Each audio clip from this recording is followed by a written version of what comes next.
वाहला भाई बहन, सच्ची ॻाल्हि कार्यक्रम में पां पवित्र ग्रंथ बाइबल में जा यसाया जे 23वें अध्याय जी शुरूआत कयूं था। हिन अध्याय में 11मो ने अंतिम न्याय चुकादो जाहिर करे में आयो आहे। ही न्यायासन तूर देश विरुद्ध जो आहे। हेवर સુધી पां कुल 2 देश विरुद्ध जी ईश्वर जी शिक्षा अथवा भविष्य में अचे वारे न्यायासन विषे सोयो आहे। टूंक में पां ऊ मिड़े देश ने उन्हीं विषय जी जणावेल भविष्यवाणी ताजी करी गिनो। पहली बाबत है बाबिल अथवा बाबेलोन। ऊ खोटो धर्म ने मूर्ति पूजा विषे जणाए तो। ईश्वर प्रतिमा पूजा जे पाप के धिक्कारीए था। प्रतिमा में न मनंदल व्यक्ति पण ज लोभ रखे तो ऊ लोभ रखी पूजा ज करे तो। इन जो ध्यान हमेशा भौतिक चीज वस्तु में ने धन दौलत में ज रहतो। अरे ऊ एतरेला ज ईश्वर जो भजन करे तो क ऊ सुखी थिए। ईश्वर न्याय करींदा ने हिन पाप जी शिक्षा चौक्कस करींदा। ॿियो आहे पैलेस्टाइन देश, पलिस्ती ए जो देश। ही देश पाके धर्मांधता विषय ने फक्त क्रियाकांड विषय जणाए तो। माण्हू ईश्वर के छॾी ॾिनो हुयो, पण ईश्वर जे नामे फक्त धार्मिकता ने रीत रिवाज के जली रखे था। इन जे कारणे हुते ढोंग ने बनावट ॾेखाजे थी। धार्मिकता ॾेखाजे थी पण आत्मिकता न आहे। हुते प्रार्थना आहे, उपवास आहे, दान धर्म आहे, पण ईश्वरता आहे ज न। ईश्वर इन जो पण न्याय करींदा। टियों देश आहे मोआब। होॾा जा लोग धर्मांध आहिनि, अंधश्रद्धालु आहिनि। सत्य जीरा ईश्वर जेको सर्जन आहे, पण हिन लोक जो ईश्वर बख़्शक ने हथियारो आहे। ऊ जीरे बालक जी हत्या करे थो। ईश्वर जे बदले ईश्वर के जेको पसंदि न आहे अहिड़ी चीज वस्तु ऊ कईं था। चौथो देश आहे दमस्क। दमस्क ता समाधानकारी वलण विषय जणाए थो।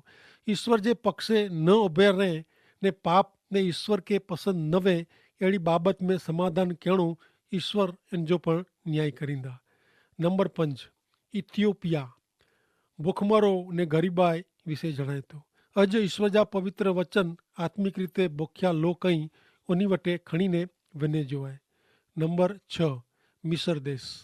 मिस्र देश जो चित्र जणाए थो। लोग जेको मिस्र में विया ऊ होॾा जे रंग से रंगाई विया। ईश्वर पंहिंजे लोक के मिस्र नू छिटोरे जो जणायो। नंबर 7 आहे पर्सिया देश, बाबिल।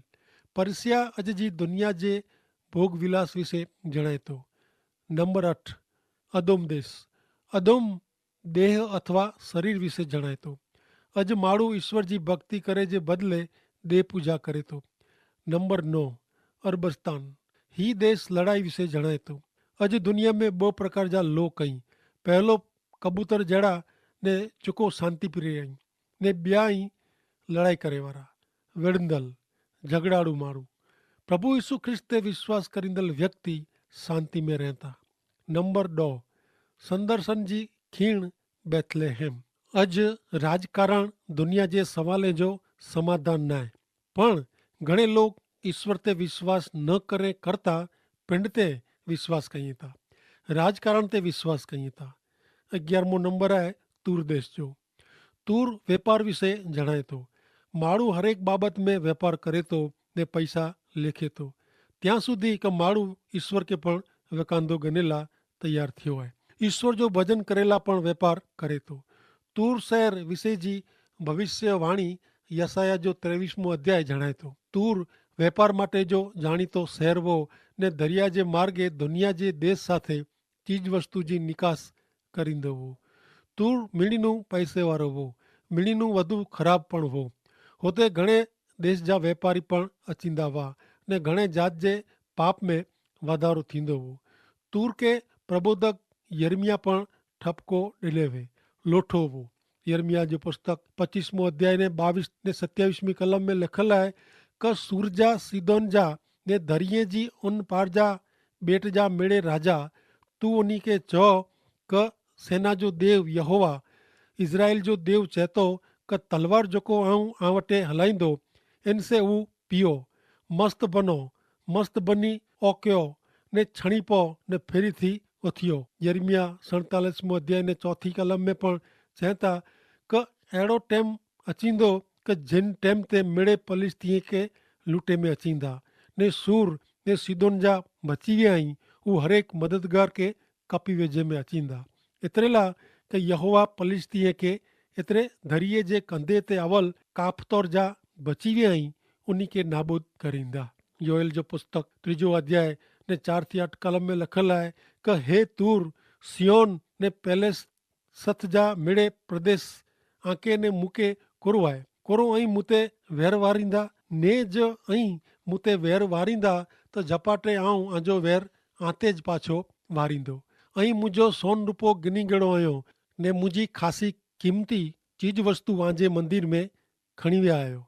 वरी यहूदिया जे वंशज के ने यरूशलेम जे लोक के ऐं ग्रीस जे लोक के वेकियो आहियो जेथी ऐं उन्ही के उन्ही जे देश नूं छीटो करी सको नेरियो जिते ऐं उन्ही के वेकियो आहियो होॾानूं आऊं उन्ही के खारा करीने उन स्थान में जा आऊं उन्ही के कढी अचींदो ने आंजो वेर आंजे ज मथे ते पाछो वारींदो आऊं आंजे छोकिरे के ने आंजी छोकिरीअ के यहूदा जे वंशज जे हथ में विकींदो ने ऊ उन्ही के सेबा जे माण्हूअ के एतिरे घणे छेटे नूं हिकिड़ी प्रजा के विकींदा एतिरे लाइ कि यहोवा ऊ बोलियो आहे।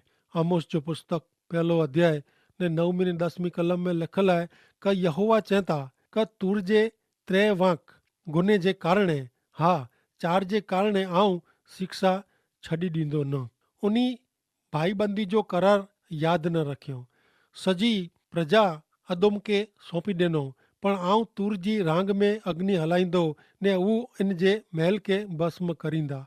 जखरिया जो पुस्तक 9 अध्याय 3 થી 6 कलम में पण लिखल आहे कि तूर पिंडला किलो ॿधियो ने धूड़ वारे जी रूपे जा ने सेरी जे कादव वारे जी चोखे सोन जा ढगला खे आसदोद में वर्ण संकर प्रजा वसंदी ने आऊं पलिस्तीन जो अभिमान उतारींदो।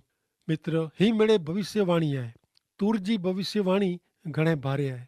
तूर जी भविष्यवाणी करींदे जणाइए था कि तूर बाबिल में 70 वरे जी ग़ुलामगिरी में वेंदो ने 70 वरे पोइ हू पाछा वतन में वेंदा ने हिन प्रमाणे थियो अॼु पण तूर जा जोना खंडियर चाड़ी कईं था कि इन जो नास थियो हो इन जो फेरी थी कॾहिं पण समारकाम थियो न ने हुते कोई वसियो पण न।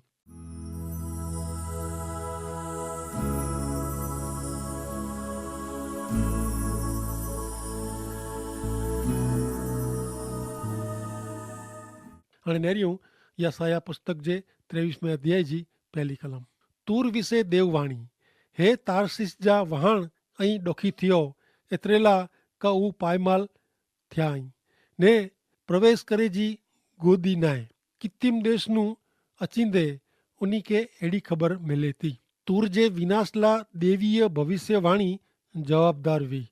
तारसीस जा वहाण तूर में अचींदा हुआ वापार जो मथक तूर वाहण जे अवर जवर लाइ केंद्र बनी वियो हो पण हाणे त उन वाहण के तूर जो विनाश नरेला मिले थो हाणे उहो वापार जो मुख्य केंद्र रहियो न आहे।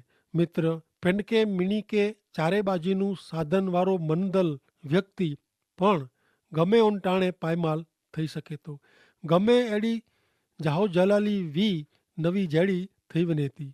ईश्वर अचे था कि फक्त भौतिक चीज वस्तु पंहिंजे जीवन जो ईश्वर न बनी वञे पण जीरे ईश्वर ते विश्वास रखी मिड़े ज़रूरियातूं पां ईश्वर वटां मेड़वो। यसाया जो पुस्तक 23 अध्याय ने 2 कलम सुनो बेटवासी छानारो दरिये ते पर्यटन करे वारा सीदोन जा व्यापारी आके सोखी क्यों ऐं छाना रहियो तूर नूं 3 माइल मथले खूणे में सीदोन आवल हो तूर ने सीदोन देश भेरा अॻियां वधी रहिया हुआ। सीदोन जो वापारी तूर के टापू ते वसदल शहर के घणे वॾो शहर बनायो हो। मित्र तूर विषय जी भविष्यवाणी अक्सरे अक्सर सची पई आहे। सीदोन जे नास विषय भविष्यवाणी करे में आवे नवी ने अॼु पण सीदोन हयात आहे। अॼु सीदोन में कुदरती तेल अचे थो ने होॾानूं देश प्रदेश में पुजाए में अचे थो। 23 अध्याय 3 થી 5 कलम जल निधि ते सियोर जो ॿिज ने नील नदी जी पैदाश इन जी आवक हुई ने ऊ विदेश जी बाज़ार हुई। हे सिदोन तू शर्मा एतिरे लाइ क दरिया एतिरे दरिये जा किला इन प्रमाणे चयो हुयो। आऊं प्रसव वेदना भोगवई नाहे, आऊं जणियो नाहे, जुवान खे उछेरिया नहीं ने कन्या खे वॾी कई नाहे। मिस्र में ख़बर पहुचंदी तॾहिं हू तूर जी ख़बर सुणीने ॾुखी थींदा। तूर जे विनाश से सीदोन खे ने मिस्र खे आर्थिक नुक़सान थियो। तूर जो नाश करेला सीदोन ने मिस्र जो हथ वो, पण अॼु हू पायमाल थियो आहे। तंहिं लाइ ही ॿोए शहर ॾुखी थिए था। मित्र, ईश्वर धंधो रोज़गार खोटो आहे अहिड़ो ॼाणाइए नथा। वापारु कयो खपे, सुखी साधन संपन्न थियो खपे, पण जॾहिं माण्हू घणे भौतिकवाद जे कारणे ईश्वर विरुद्ध वञे थो ने हिकिड़े प्राणी करता पण हल्को अनैतिक जीवे थो, तॾहिं ईश्वर इन जो न्याय कईए था। भौतिक रीते आशीर्वाद वारो वे अहिड़ो शहर व्यक्ति का नगर जो नाश करणो ईश्वर जे हथ में आहे। तंहिं लाइ ईश्वर पुत्र प्रभु यीशु ख्रिस्त ते विश्वास रखीने ईश्वर जे ધામે જ સચ્ચો આનંદ ને આશીર્વાદ સમાયેલો आहे। 6 થી 9 કલમ। દરિયો પાર કરીને તારસીસ વનો, હે બેટવાસી ડોખી થયો, જंहिंजा प्राचीन जा जोनी आहे ने जंहिंजा पग प्रवास करेला इनके छेटे खणी वेंदा। ऊ कोरो आंजी मजा वारी नगरी आहे। ॿिए खे मुगट पहिराईंदल तूर, जंहिंजा वापारी सरदार आई, जंहिंजा सौदागर पृथ्वी जा मानवारा आई, उन विरुद्ध ही केरु ठहिराए। मिड़े वैभव जे गौरव खे डागवारा कहणा ने पृथ्वी जे मिड़े मानवंता माण्हूअ खे हल्का कहणा, अहिड़ो सेना जा देव यहोवा ठहिरायो हुयो। तूर जो विनाश मिड़े देश जे ध्यान में आयो आहे। उहो आनंद मज़ा वारो शहर हाणे कीअं शांत थी वियो आहे। उहो जहाओ जलाली किथे वई। 9वीं कलम में जणाए प्रमाणे तूर जो वैभव, अभिमान ने भ्रष्टता मथे ईश्वर जो न्याय शासन अची पियो। पाप जो वेतन मरण आहे, पण ईश्वर पुत्र प्रभु यीशु ख्रिस्त जे आसरे अनंत जीवन आहे। माण्हू वटे सच्चो ने खोटो, पल भर जो ने शाश्वत ॿोए रस्ता खुला आहिनि। मित्र, ऐं कयो मार्ग पसंदि करींदा। हाणे पाण तूर जे विनाश लाइ मानवीय जवाबदारी नेरियूं। 23 अध्याय 2 થી 14 कलम। हे तारसीस जी छोकिरी, नील नदी वारे जी तुंहिंजे देश में उभी रही ने वन, हाणे तोखे पटो ॿधियलु नाहे। हू पंहिंजो हथ दरिये ते लम्हूं कीअं आहे। हू राज्य खे हलाए विधे आहे। यहोवा कनान विषे आज्ञा ॾिनो आहियो क इन जी रांग जो नाश करणो। हू चए, जिते बलात्कार थियो आहे, अहिड़ी सीदोन जी कुंवारी छोकिरी तूं हाणे पोइ आनंद मज़ा करीने न। उथी कितीम सुधी उन पार वञ। हा, हुते पण तोखे आराम मिलंदो न। निरियो खालदीअ जो देश, हू प्रजा नवी। आसूर उन्ही खे अरण्यवासी लाइ वसायो। उन्ही इन जा बुरज उभा कयो। उन्ही इन जे महल जे ज़मीन दोस्त कयो ने उहो इनखे उजड़ करी विधो।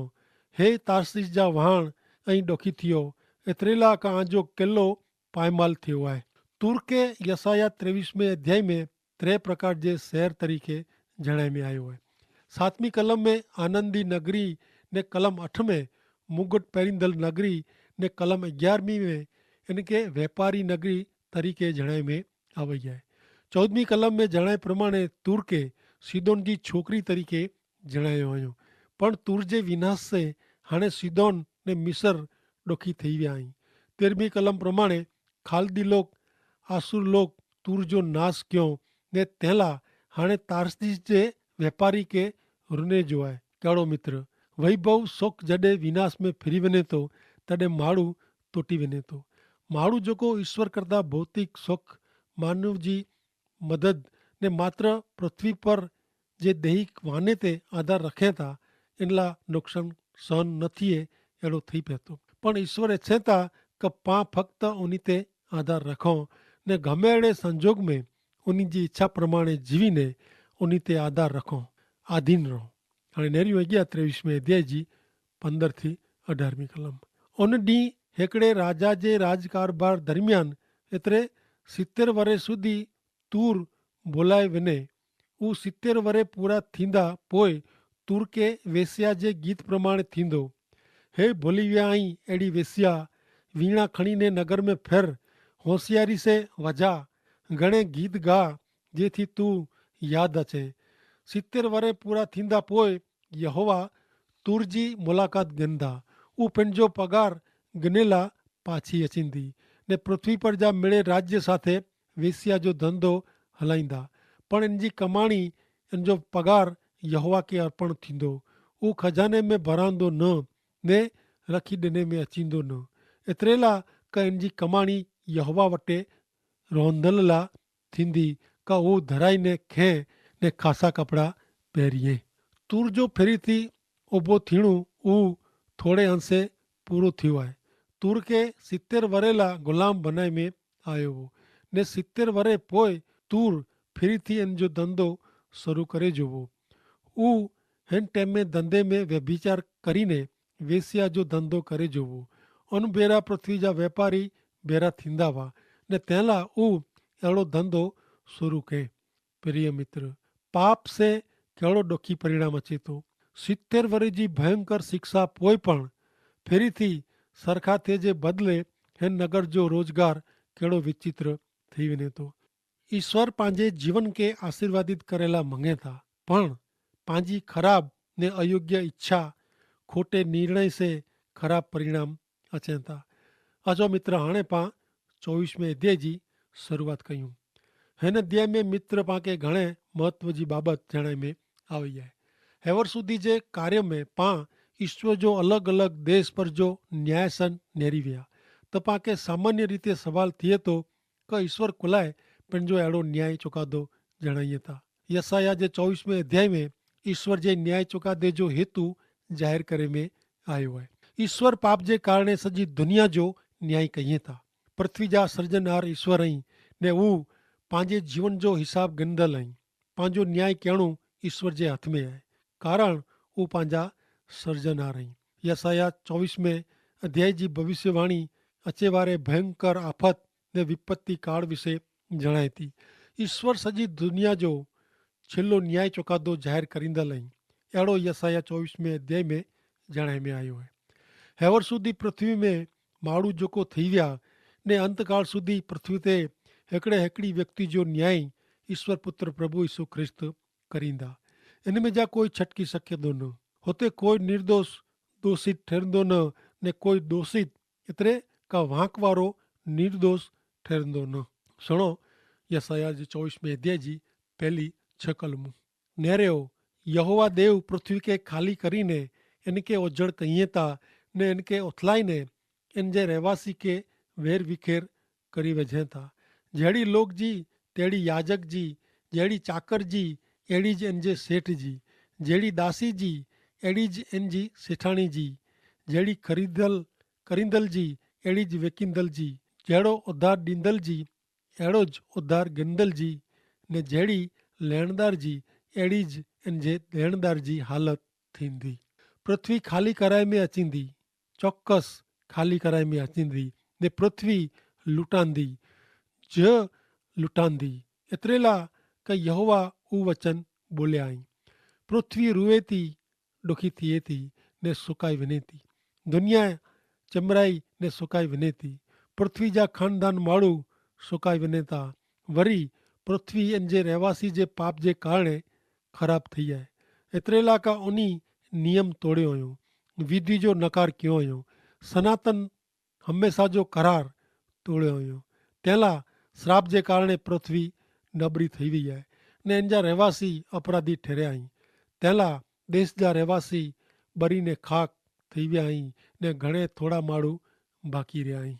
हिन वचन में सॼी दुनिया जो ईश्वर मार्फते थिए वारो न्याय चुकादे विषय जणाए में आयो आहे। पहली कलम जणावेल पृथ्वी शब्द सॼी पृथ्वी खे जणाए थी। इज़राइल देश जो न्याय था ईश्वर करींदा, पण तंहिं भेरो पृथ्वी ते वसंदल हरेक व्यक्ति जो पण प्रभु यीशु ख्रिस्त आख़िरी न्याय करींदा। तंहिं पोइ छठी कलम में जणाए प्रमाणे भस्म शब्द वपरायो आहे। मित्र, ईश्वर पहली बार पृथ्वी जो न्याय कयो तॾहिं पाणी से, जल प्रलय से सॼी मानव जात जो विनाश कयो। हिन मना विषय आके पवित्र बाइबल में उत्पत्ति जो पुस्तक ने 7वें अध्याय में जाणे लावेल। पण ईश्वर याहवे ते पोइ मानव जात साथे अहिड़ो कराए कयो का आऊं हाणे पाणी से पृथ्वी जो विनाश नहीं कयां। उत्पत्ति 9 अध्याय ने 11 कलम में ईश्वर कहता क आऊं आ भेरो मुझो करार स्थापिया तो क जल प्रलय जे पाणी से ફરીથી પ્રાણી જો નાશ નહીં થઈએ ને પૃથ્વી જો નાશ કરેલા જળ પ્રલય કડે નહીં થઈએ. હાણે ઈશ્વર પુત્ર પ્રભુ ઈસુ ખ્રિસ્ત અગ્નિ સે પૃથ્વી જો ને સજી માનવ જાત જો વિનાશ કરીંदा. પાણી ન પણ અગ્નિ વિનાશક બનતી. હેન વિશે બીજો પિતર 3 અધ્યાય ને 7મી કલમ में વાંચ્યું તો લખેલ है क जल प्रलय जे पाणी से ज इन जो विनाश करे में आयो वो हेवर हयाती वारा आकाश ने पृथ्वी के अग्नि से नाश थिए तेला ऊज ईश्वर जे वचन से निभाए रखे में आया ही. नास्तिक जो न्याय करे में अचे ने उन्हीं जो नाश थिए उन डीला उन्हीं के रखे में आया ही. प्रिय मित्र, पृथ्वी जो ने मुझो ने आंजो प्रभु यीशु ख्रिस्त से न्याय थींदो वो हिकिड़ी हकीकत है. यसाया 24 अध्याय पाके अचे वारे भविष्य विषय जणाए थो. उन न्याय में जा बचे जो हिकिड़ो मात्र उपाय प्रभु यीशु ख्रिस्त ही. कारण पवित्र बाइबल में प्रभु पंहिंजो वचन जणाईंदे योहन अनुसार शुभ संदेश जे 5वें अध्याय जी 24वीं कलम में चवता का आऊं आके सचो ज चां थो जेको मुंहिंजो संदेशो सुणे थो ने मूंखे हलाईंदल ते विश्वास रखे थो इनके सार्वकालिक जीवन है. इन जो न्याय तोरांदो न पण हू मरण में जा निकिरीने जीवन में प्रवेश के है. प्रिय मित्र, अज प्रभु यीशु ख्रिस्त ते विश्वास रखी उन्हीं के आजा मुक्तिदाता उद्धारक तरीके स्वीकार्यो. अहिड़ो करे से ईश्वर आके दोषी ठहराईंदा न. पवित्र बाइबल में ईश्वर जो वचन घणे चोखे शब्द में माण्हू जे अंतिम न्याय विषय जणाईंदे हिब्रूए लोक के लखल पत्र जे 9वें अध्याय जी 27वीं कलम में चवता का माण्हू के हिक्यार मरणो पए थो ने ते पोइ ईश्वर मार्फत इन जो न्याय चुकादो थिए थो. मात्र हिक्यार जन्म पोइ मरण ने ते पोइ न्याय. जन्म मरण जो चक्कर हले नथो. बाइबल चोखो जणाए थो मित्र क ईश्वर शुरूआतનું જ માણું કે શાશ્વત જીવન લા સર્જ્યો પણ હું પાપ કરીને જીવન ટૂંકાઈ વધે. હાणे હું પાપ જે કારણે શાશ્વત મરણ તરફ અગિયા વધી રહ્યો है. પણ ईश्वर पाके उन्हीं जे पुत्र प्रभु यीशु ख्रिस्त में शाश्वत जीवन जी व्यवस्था करी ॾिनो हुयो. तेला शाश्वत नाश में वेंदल माण्हू ज प्रभु यीशु ख्रिस्त के पंहिंजा हिकिड़ा मात्र मुक्तिदाता तरीके स्वीकारे तो हू शाश्वत जीवन मेळवे थो. अंतिम न्याय चौकस आहे. शाश्वत विनाश पण हकीकत आहे. पण प्रभु यीशु ख्रिस्त पर जो विश्वास मरण जे बदले जीवन जी भेंट ॾे थो हू पण एतिरी ज वास्तविकता आहे, हकीकत आहे. અને તે માટે ઈશ્વર પિતા खे સહાય કર્યો. આમીન.